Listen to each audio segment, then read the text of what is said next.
tie boy eye Ecobank under Roma and waso yasene ama ye de bro.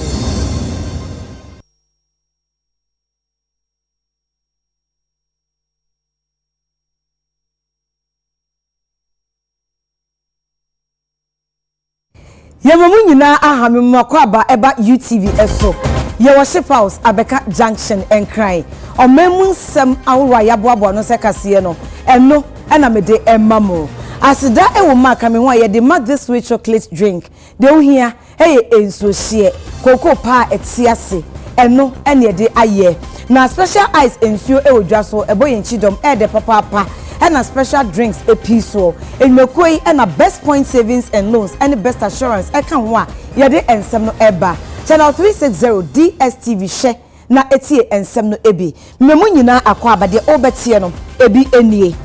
osofo hwe nyuma ho nsem so asema woka ene adansie ho nsem so ese eya ensuo to a eyirifa enkran papa enhye mapa ebegu akwam a ebeboa ama afi ensuyi no yetumi aso ano Yako asante mantam emu a wodi afutuo ama wo fo se wo ma wani enko wo ma ho papa ekwan ofa so de atuo ene eniema nkae ebo ho safo hwene no eyade a eha adwen pa na emfimfi mantam enso no omanfo monfanteman e de adesede eto mpanyimfo anim se so omunya transformer fofo a ebeboa wo mu dada dwumadie ensem no bebre eka wo be de maw e wo kase bo no emu obahima efia kire me e na mesomo ensem ni chemu enie osofo hwe nyuma ni adansie ho nsem so e de niema bi agu akwan so a ohun se e yenhye mapa asempanyfo de ye adwuma ebebo ama afi ensu a eto ene ebre bia eto a se de yirifa omeya fana ebi no ombehwe e de esia no. Mr. Speaker, the 2025 rainy season has once again brought significant devastation. Recent flood events have affected multiple regions, including Greater Accra, that is New Legon, Ofankor, Asheye, Lakeside, Community 25, Teshi, Pantan, some parts of Kasua, among others. In Ashanti region also, Abuabo, Pelele, Asawase, Amekom, Airport, Roundabout, Kwada, Sushimase, among others. Western region also, Disco, Kwesimintim, Enchi, and others. Northern region, Gumani, Tamale Metropolis, and others. Volta region, Japan, Sokode, Mepe, and others. Mr. Speaker, to ensure a structured and a phased approach to tackling flood risk, the ministry has advanced and upgrading of drainage networks, deployment of real-time based monitoring tools of drainage networks, of stormwater retention ponds, integrated flood plan management, and green infrastructure. Strengthen interagency collaboration for planning and emergency response. Long-term strategies. The long-term vision aims at sustainable climate-resilient flood management, which include overhaul of major urban drainage systems, periodic dredging of lagoons, and coastal protection measures, construction of large-scale detention and retention basins, climate-resilient urban design codes, operationalization of the National Hydrological Fund, to serve as a dedicated mechanism for hydrological infrastructure financing, use of AI-powered urban drainage planning tools, fully integrated into spatial development schemes. Mr. Speaker, additionally, we are collaborating with the private sector to explore green and nature-based solutions, which include wetland protection and afforestation, rainwater harvesting and permeable pavements, pilot projects in selected river catchment to serve as demonstration models, development and nature-based solution guidelines in collaboration with EPA and academia. Mr. Speaker, the ongoing World Bank-supported initiative, Greater Accra Resilient and Integrated Development Project, is also aimed at mitigating flood risk and improving solid waste management in the Odo Basin and surrounding communities. The Garrett project seeks to address causes of flooding in Greater Accra by expanding and dredging the primary drains such as the Odo River and the Kole Lagoon, restructuring key bridges and culverts to improve hydraulic flow, enhancing waste collection services in low-income communities, supporting enforcement of planning and building regulations through digitized permitting systems, establishing a resettlement framework for people living in high-risk flood zones. Garrett is a critical component of our medium to long-term urban flood management strategy, and serves as a model for expansion into other vulnerable regions. Mr. Speaker, to conclude, no amount of engineering will succeed without enforcement and civic responsibility. Developers must comply with planning laws, citizens must stop dumping waste into drains, and MMDAs must enforce building codes diligently. The ministry is also collaborating with the Ministry of Education to integrate flood awareness into school curricula and promote youth-led sanitation campaigns. Public infrastructure must be matched with public discipline. Mr. Speaker, finally, the ministry estimates that an investment of approximately $6 billion is needed to implement comprehensive flood control measures across the country. We will seek public-private partnerships, climate financing, and development partner support to realize this vision. Nanwada ena ban eye ne se wokọ ahoɔden ne fa eye energy sector no emu a ɔman no de katwitwi die panti se sa nete de a na che se wo mo de eto afoforo eba se wotofa ngo liter ba ko bia na 1 Ghana cedi na wobetua se eto ewo so ɛho nsɛm be ye deja Ghana fo dodo na anye antum enti ekɔ wi ase mpanyifo so ɔmatwe asensen kakra na ɛno na honorable George Kwame Aboagye ɔyɛ ranking member energy committee wɔ Mmarahyɛbadwam na ɔsan yɛ Mmarahyɛbadwani ma achimman so akroso wɔde eto dwa se aban ntie ne ye o nsusuye sunku bi a wɔde ye adwuma ebeboa ko ye ka se yamfa nyoma ngu akwam yi wo de nyoma ngu akwam yi na yesan ka bibi se the energy sector no enye sa 4 cities 50 pesos no and the best issue and to mean solve into your stakeholder meeting. What I say, ni entrance consult stakeholder consultation kasa ni entrance ni unse dabi say na say na say mati say ECG for the no atchom wegum try say into your commercial laws amaka once amaka these are some of the measures that they put in place, because let me tell you, commercial laws yet me try even a half free is they are about $3.7 billion in the Beba system. And no crying chance deal levy. In Jordan, any henty and privatization vessel program. The program no I war okay. Yen decouple distribution retail. As I say, yen decouple distribution retail from distribution. Yen ye no free. ECG from far distribution. Na say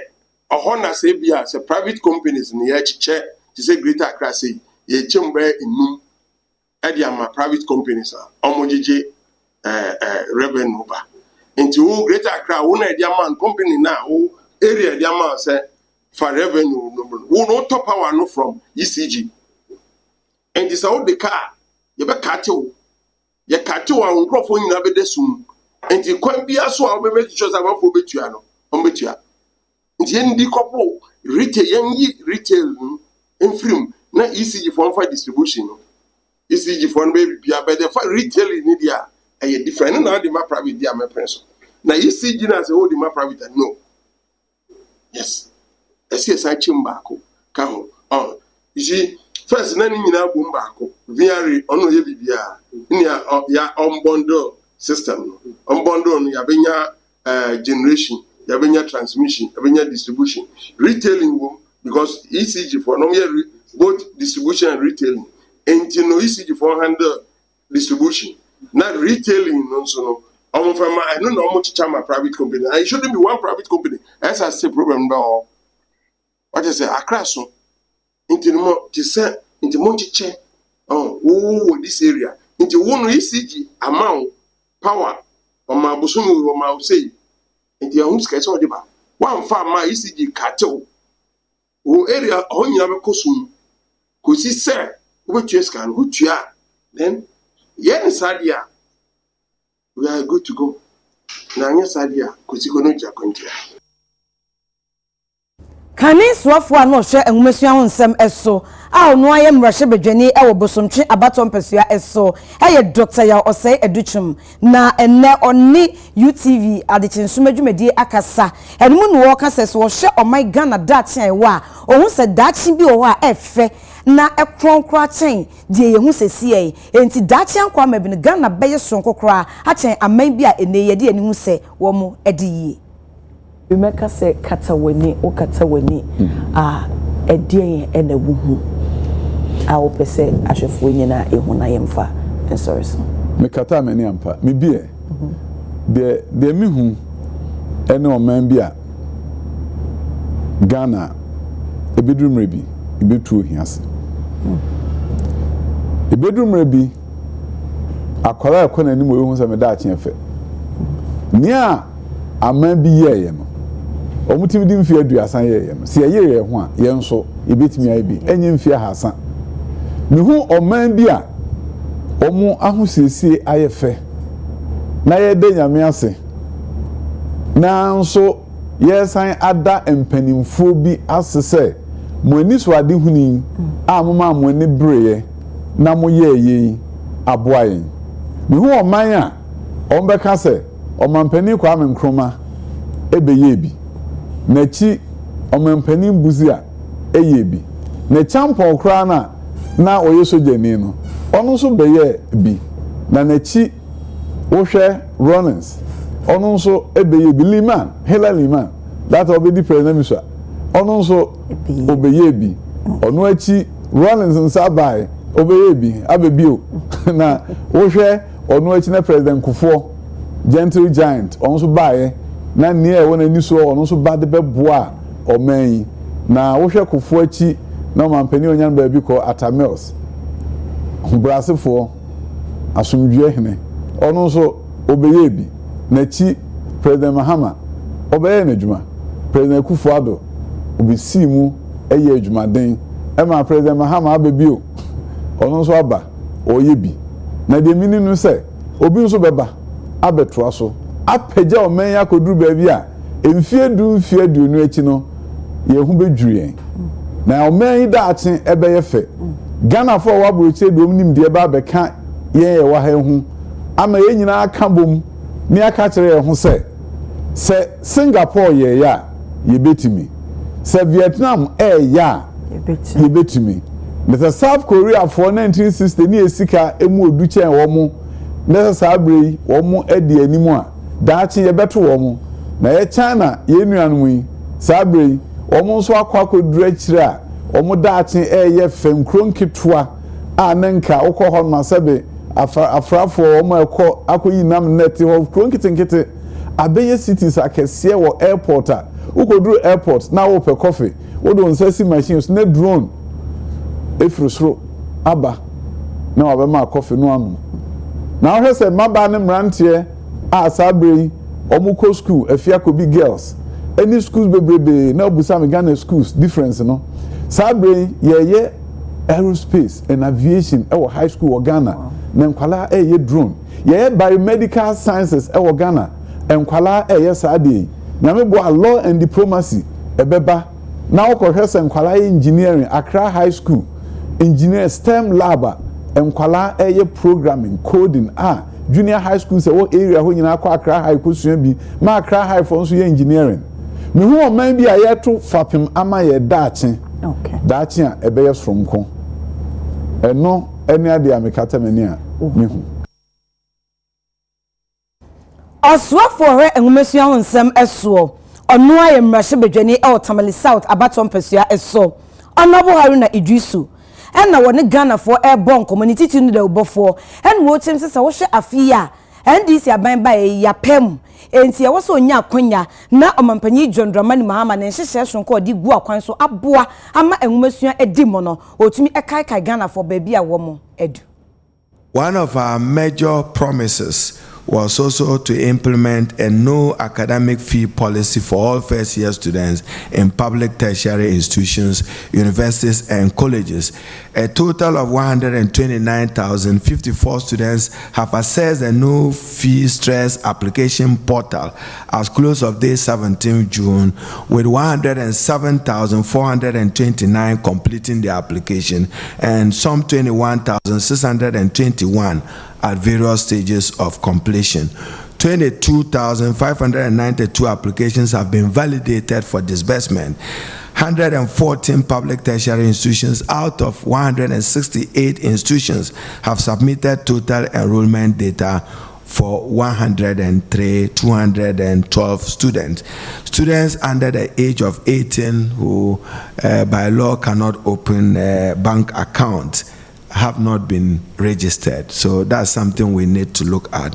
and then see what we can do. No fees stress application portal have now been updated to allow students under the age of 18 to complete the application by providing their details. And then the president is expected to launch the no fee stress policy on the 4th of July 2025, but that's subject to the president's availability and convenience. But what is important for the student is making the money available to them. The president also promised to introduce the free tertiary education for persons with disability. I engaged with the leadership for the Federation of Disabled Persons, and we are gathering their data. A total of 7,844,000 have been captured under the 2025 budget to provide full fee coverage to all first-year students with disabilities in tertiary institutions. And as soon as the data is validated, we will proceed to make that available. There is a committee chaired by Honorable Clement Apak, Deputy Minister, and Humaji, who is also the leader of the Federation of Persons with Disability, who would make their recommendations available to us. No sanitary pad will be procured from outside Ghana, and that all of it be produced and manufactured locally. So we are encouraging a number of local Ghanaian entities to set up in the north, the middle belt, western and central region, and we'll open up in the procurement process in the future in order that would ensure that we do that. Indeed, the Honorable Minister for Interior, the Honorable Muntaka Mubarak, has made a proposal to the ministry that government may even consider a partnership to set up a sanitary pad production unit in the prisons to make use of the labor of prisons to produce it as it pertains in other parts of the world. Yedaswa onwumesua emuna ehonsem emuno na onwumesua so afo no abo haru na dusu echemu bio se ba SHS feeding enuane ankoda na edie nko a abusumi nsia entem aben ebae no sika 600 million Ghana cedis eno de eremu. As I became minister working with Director General and Free Senior High School, from December till yesterday, we have sent the money directly for them to do the procurement. We've so far 500 to 600 million have been released to them. At least I know 203 million, 208 million, another 100 million released to them. But we are not satisfied with the quantity and the quality of food. That is why we are re-engaging and we are repositioning to share in doing it. We are still at the consultative level, and where appropriate to reverse it, we'll reverse it. One of the major achievements of President Mahama has been operationalizing the National Research Fund. We promise we've honored. There's a National Research Fund in operation. The board have been inaugurated, a chief executive appointed, and they will soon be asking for papers. In fact, the GET Fund has made an allocation of almost 5 million, let me say, it's 50 million Ghana cedis to support the operations of the GET Fund. And Minister, we are also happy to announce that in collaboration with GTEC, the President have also requested that we introduce 5 local PhD scholarship in every public university in order to build faculty. So the GET Fund is making available to every public university in Ghana a minimum allocation to support the training of PhD so that they can join faculty as part of his development to strengthen the faculties of our universities. For indigents, yes, where you want to do a PhD. In fact, we may even support those who can do MPhil, depending upon where, in order that if the institution identifies that you are a potential lecturer and can lecture, we'll give you full sponsorship under the local President Mahama Scholarship Initiative, fully funded by the GET Fund. In fact, they have opened the portal and we are looking at it. Deputy Director, National Commission on Small Arms and Light Weapons. Eye Owura Jebi Asante. Na wode sobo abawo forces a wo hwe sede enei yemma etumidi etuo ene akode anka edi agro ekurakura no basa ni nyina ho sobo chechire de so awofo esanse eba ne bambo ho nsema awofo etoto na se papa. National Commission on Small and Light Weapons and the National Peace Council akaboma omoye nchechire ewo eye secondary schools ahodo se be ya amamfo behu se etuo enya ade bi a wasa akora etimi ekuta ena se be ya awofo so a omo etima totuo ewo mrakwan so omo register no omo kwan a omo etima fa so ade omo tuo esie na enkoba se obeja etuo no ato honom ama ne ba onim etuo ho enim de no omfa enkodi bone na eno ena saadwumedie no bi akoso ewo osetri senior high school we Kumasi awa Santimantama Deputy Director Edifree National Commission on Small Arms and Light Weapons Owura Jebi Asante edi nsemu etu edwa nanse yate ye koso yidi yedi kan ewo school ba ewo Kumasi SDA secondary akola bi kofa ni papetu na odidi agro na akwakose akola bi emi ene yesanso ti o KCD na yehunu se ye mana eba no omuhunu se etu ekuta no eya ye bi asa bibi a abaso sa mrantie ye ko yi asikora na ekutetu afasha ase na ekutetu obi tu ni badi kura na ekutetu enya de a eboa na esese yehunu se etuo we no emu osum etuo etumi kum na etuo susu kum so a enhwe nipa enhwe bebi e ofi so ya kola so ye panyi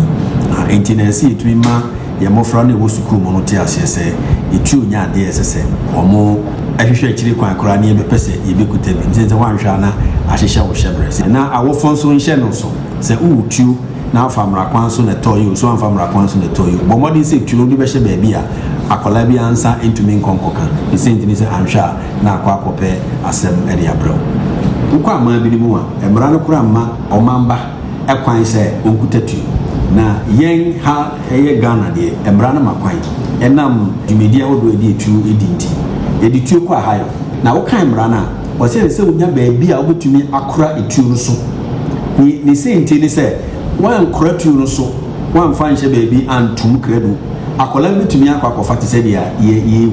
edi se me gidi se awofo no de tuo sie baabi a ye ma no yanko hu na angege yam yanko ankofa nka we nyina nka nyede emma enti esre awofo bomodi se tuo odi ahye baabi a obi ansa ntumi nkokoka ade wo kwa eno no Executive Secretary the National Peace Council ewa Santimantama Reverend Emmanuel Amwa ono so ekasa kire mu se eho hia se nkwala no ye be kire omo amomo hunu se etuo mu sum no mahwe omo ho ye na ade ba ko ne se ade wo nchinyua emu ne se ehya ase o baabi ye ka conflict na ya brofo construct na ye ka ne ye kasa ke be kasa conflict ye den echinye echinyua hyew nsa woso ansa na ba maabo anase ntoka na kire se ifiri baabi na eko baabi ntinka saade wei wo ho no ma yehuni se obi abu ya nichie ekwan ben ne be fa so asa nichie bo yehuni se bibi adi ekire no enya de papa no ye sorry ni sia no nti etuo ho asem ya ade a esi yehuni se ahya ase ifiri baabi se entimen sia no kwan a enema ene oman ne kono echen etuo akwakodi enkwala asem kane no asem si obaabi a ebi a ye totobo ana ma bi koso obaabi be se no si ye man enya etu ekura de a na che se ye nyina ye ho nto efi se o school hanom no onima de a waye no a ebi kura ye kom na de no oba fie na sa etuo na be di no ho no o maami a wuti fie kura no abufu nti sa etuo ni ba wo so a entimi mmoa nti na yes ye nyina de ho bagim na ye etuo a ewo ye maamu ene baabi a ewo afiri ho Yadi kasiana eko Talensi mensi ewo Upper East Mantam no emo.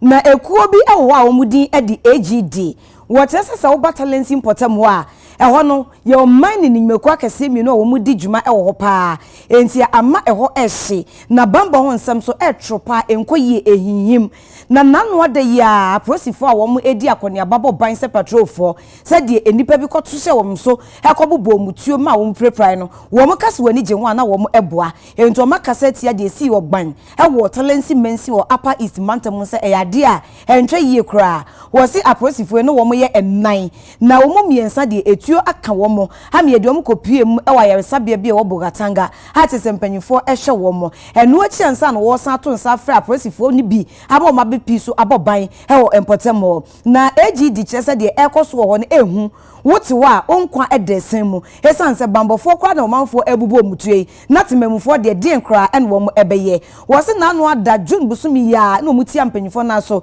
bamba ho nsem aturo mumrem eno kra na wo mo de mema kakra beka ho no na cheso hu nsa apolisifoɔ mba na esua eno na akwakosie ma etuo akoka miensa cheso wo mo ba bi wo mo da kra edin enti ekwenam so de adesade eto mpanyifo anim se apolisifoɔ be patroli wo mpotem ho na wo mo patroli wo mo ko banyina muti motorbike so de enye esanse ho ankasa ehu na u patrol na uti motorbike so eno anse yatutu omutu aka wo mu enti efiti na ekwo mo hwe kwan se yema wo mo amokas bese mienu na sa amokas ne so mining companies ne te se L Group International ene kadna namdini mining limited wo mo ene wo mo makopim July bosumi a edi yenim awie yese wo mo nto sa amokas mienu no ema bambofe mfani juma na se July bosumi no ekwa awie no manfa amomodi a ene ombeto mo agumonten so no mdo ye chekese pa ahyehyɛ so eno etikoda wo se bia eye bia papa a prosifo betumi atena no wabɔ ban no eno nso wo mu hia bi ewo ho e de ama wo se de be ya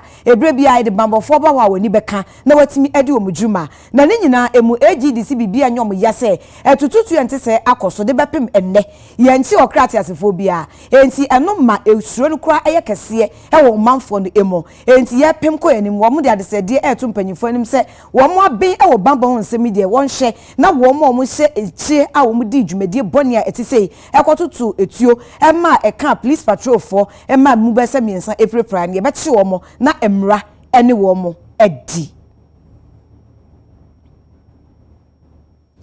Greater Accra Regional Finals 2025 Renewable Energy akoso ewo Accra STEM Academy Ekowia Asia Presbyterian Boys Secondary School Legon womo na abaye regional champions o ma dinkunim ewo dwumadi a course on emo max saudi edinkunim no 88.7% na chese de gu ensenie so career eno omu enyaye wo sha afoforo base schools enkron eno otwifa won so a wadinkunim ti womo na bekwa akogina enkran mantam enemo national competition nyina emo Energy Commission Mrama yen kwan se yenye noma bi de da ba ko edem ne se yebetumi ni other institution yebetumi a collaborate ama yen hihye ni ahwe se renewable energy eya abefo enyinam yebetumi aboa na yahwe se yebetumi ama second cycle education no yetumi de awurom ama yenuanom na yemba mo secondary schools o mati ase yi o ma hwe so metumi de abo bra na so se mutumi apply to normal yeye nti sana yegina so na yede renewable energy SHS school challenge aba me pese ya ne say brofo say catch them young nti ye pese omususo ya na ya boa na omati renewable energy ase na normal enyina renewable energy abefo nyinami yebetum di aye nti ya design competition bi nti every year bia na ya the topic bi aba na school for na ma hwehwem no ma hwehwe mfidie betum di abom in normal eben the local resources around them betumi akabom now are presenting something that can solve and also solve be a problem na yede beba no nti sa na ya this year ye hwese ye betumi de enyinam ya ye ka ho asem solve a pomodin induma last year was for waste management and water pollution. Agriculture and so cook stove. But this year we share apomodin hunjuma between the abefu nyinami aye. Inti schools no more Greater Accra after drum 10. Inti schools no ama present 10 schools. Omo de omadwena bobom teacher for na boa omo ama di certain innovative ideas between solve health issues ayo o maimu na year presenting. Fe hun say ye ba no pese kan kasa nkofo e be say pese ki de book NSMQ. Be ne ya chere say e ba no si ensu an yan fa yesa nyen so a e ya de. Ti de mekan say STEM education de abo apa e say impempi no tumi su an be I want ase an an fa anye adwuma. Ba we no etumi e de aye adwuma aye bibi. A be tuma abo man ni ye nyina. Na fe ensu yan kasa so abo aye. Me na nyama be wa minim ye.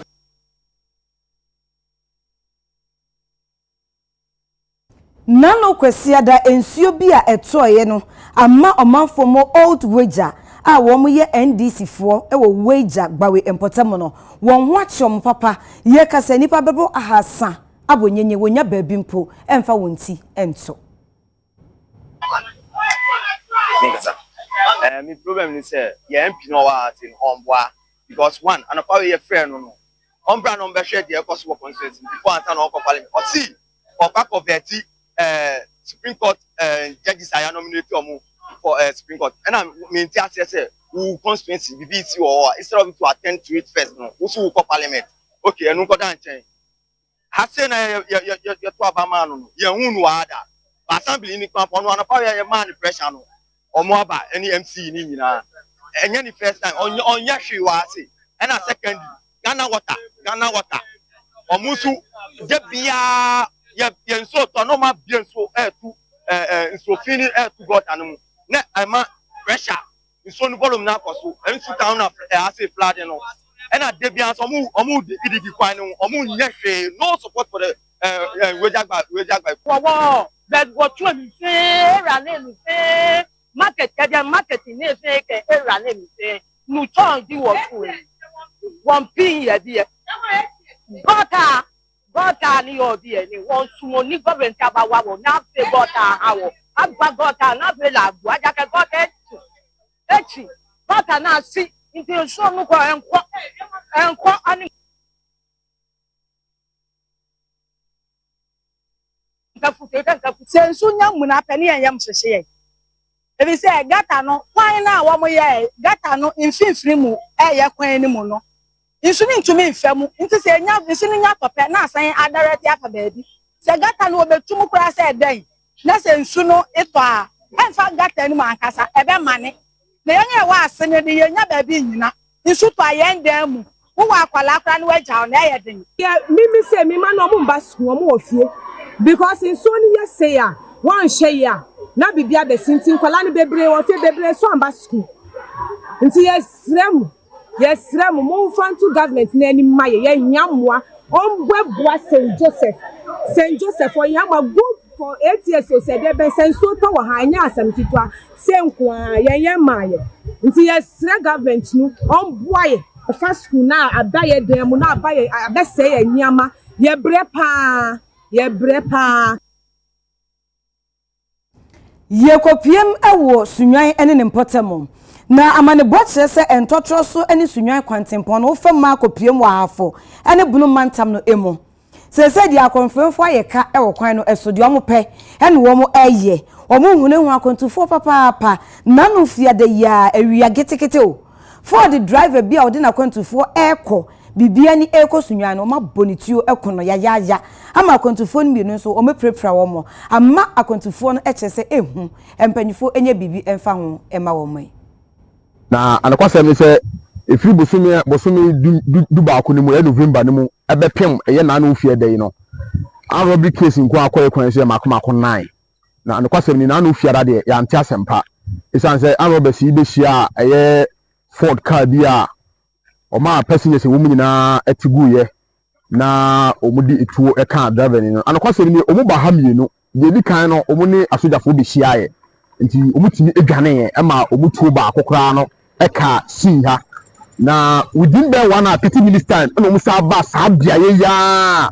omusan any passengers esa be hia ya nyame amfa fia yenipa ba akọ yato enam anwobesi so ama nyame ato ne nsa ede afre no de ama we nyina aba no di kan pa ye kwan na enye na kwan no asai kura tuba so to bo ase ya nti ba bia kamukwafo no begina bia no omitumi stop drivers ema omuyo omadwuma na anakwasem ni efiada asem si ye ebepem ene no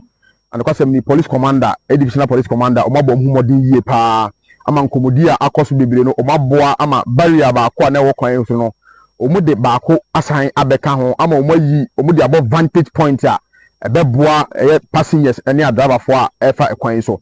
pacho kwan ni sisi a kwan so ayehu first say ni eba so a na kwan no na nyehu because your consider your mantem yetimi be fa so be 7-8 from Ntotroso to Atoni Kraba Sunya, she nyadeng NC. Besisi adie, nyamienim no kreni, kwan so ayehu. Nancy ya Friday ya, araba for ye den, ekum driver ni do kwan we so. Ejije drivers for ni sika, ejije passengers ni nyina sika. Aside that mu wi amusan kum driver ni. Nti yesle, samo mwae, na kwan yo munyamaye. Na ye kwan ni fisunya ne besne fa Ntotroso ko Kenya sene ahafo area no nyina no na se amro besi bia betena tru ni kwan no so wo forest bi ohonum kwan no masai ti ebri bia no bedu ho na akonfo no aba abegina honum na wo mo eje konfo enema nti amani pa ye want empotable say de yeti ehu kese so pa wo bra obi apese otu kwan mu Tiama sisi yewo atiti mu pa kese pa ensusu ye besusu ama abanya ne se abanya class na ho bo anso se kwan ni nyina na oba beye amayen ya forest ni mu ho na ase kese ni nim se assembly fo no eye Kenya se assembly ni sunya ne municipal ni so mo machines bi ho no mo a o betumi de aba beboa abetwa kwan no so ho no mo na se de ka no du ho ye betumi akọ ententem so se de akonfo no pokura ba ye betumi akọ entem.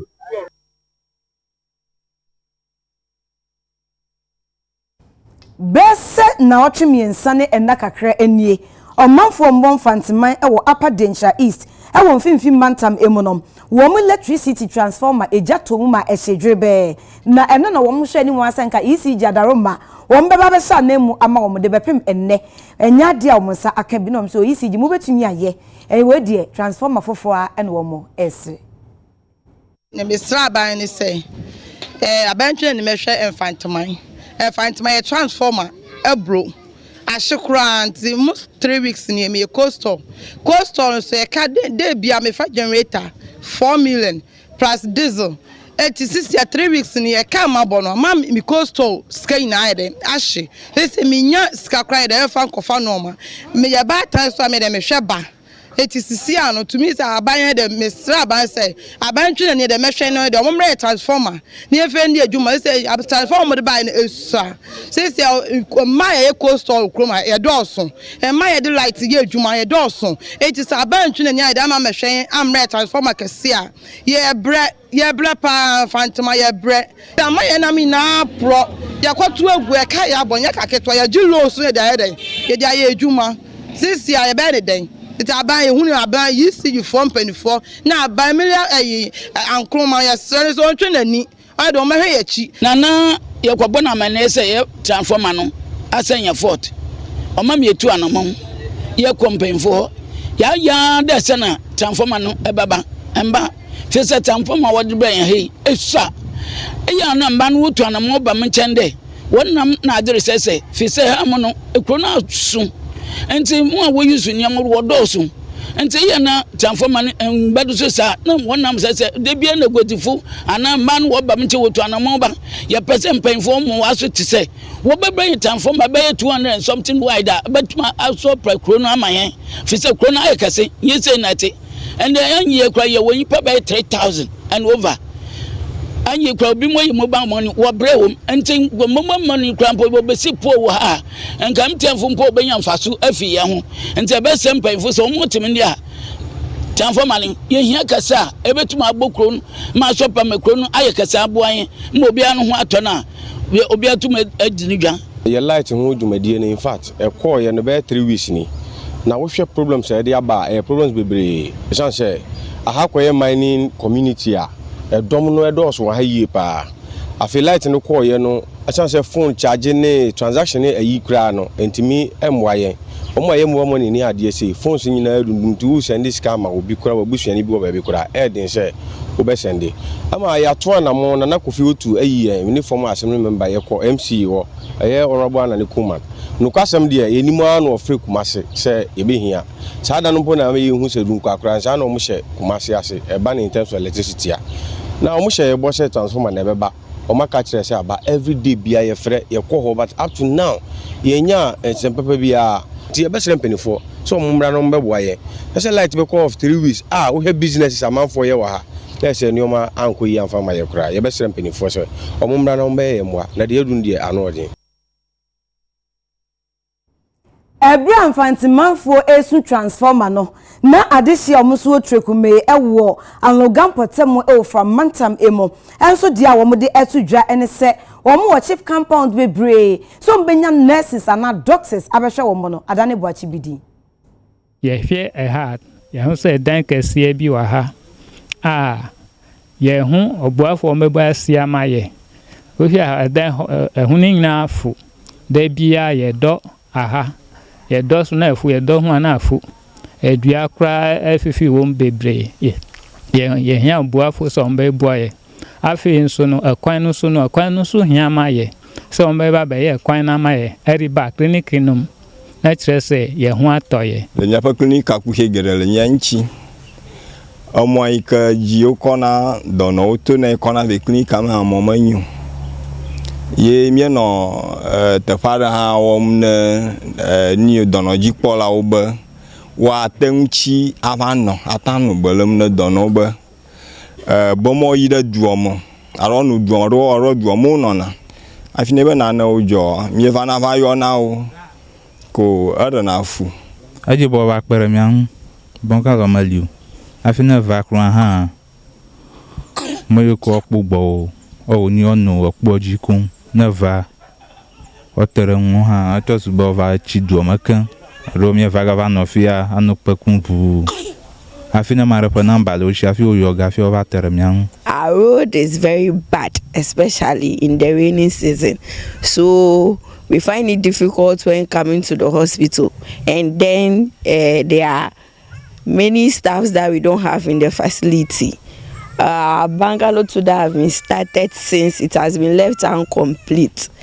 And that is the main reason why we don't have many staffs here, because if they have, they wouldn't get, if they come, they wouldn't get any place to stay. But our main concern is our road. It's very, very bad. If it rains, you can't go anywhere, and that is it's disturbing us very much. We need some facilities like our nurses bungalow,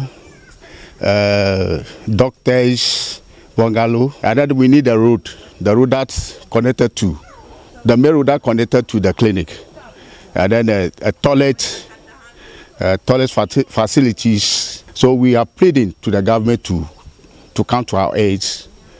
to help us.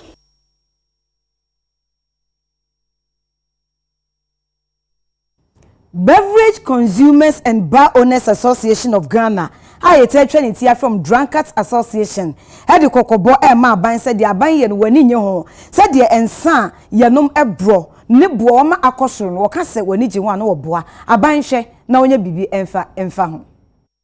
Ransom trofo nsia mo ewo Kumasi na president edema association no Ora Moses Onya etrese se the association omukuo no omani abre papa se na wotwe miensantem no Ghana ban entimi entoa na mobi ama ensan ne niam ahodo efa ensan ho bo ama foma ene ombetia simonten so no mayo ye chenchenche pa e de akire aban ne se omunyuma egu eno nso nti omani abre pa wose enei se wohwa eniam a eye ensan no ne boa ye den de nti amane boaye den ne se enema ye kwa ama no de kofa ba ansan ya sachire mu e de aye nsan ewo mamu no etu egusu ne dos na etu no so bo osro pa eno na aka obia ma bibia eye alcoholic drinks ana se ensan din a ebro no ne bo nso akosro amana bro so a enei enkrofo etobi num kra no wo mu entimi ento aben no ba ye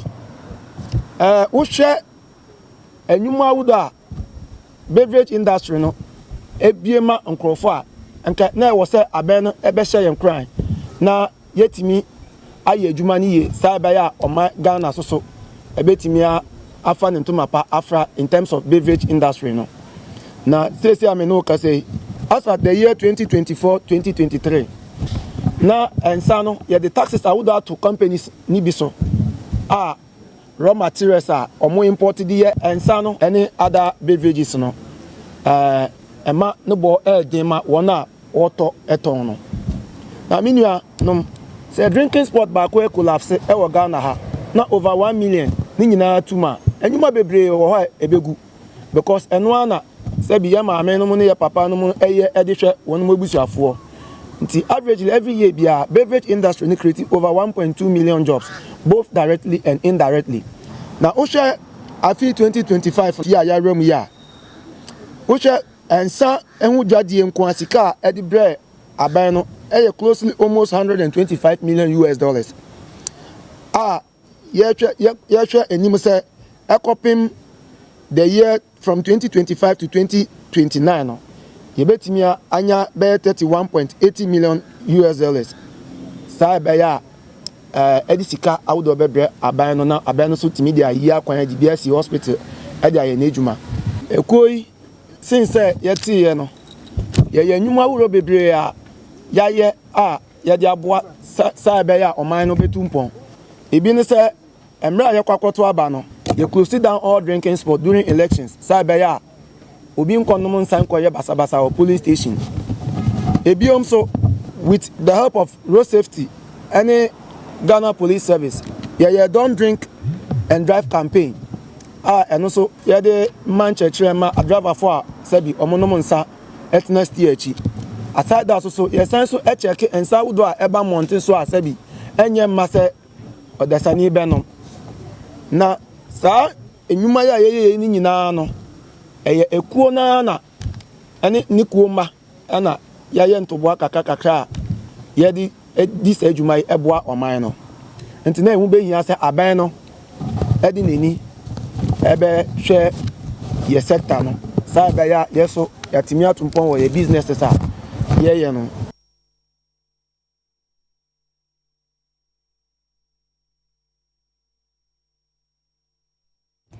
Kasiye efi United Television esu ye worship house Abeka Junction enkran ye beje enkato eba bongo difara agopamaso ensem Prem to break us ye boy eye Ecobank adaroma and waso yasene ama ye de bro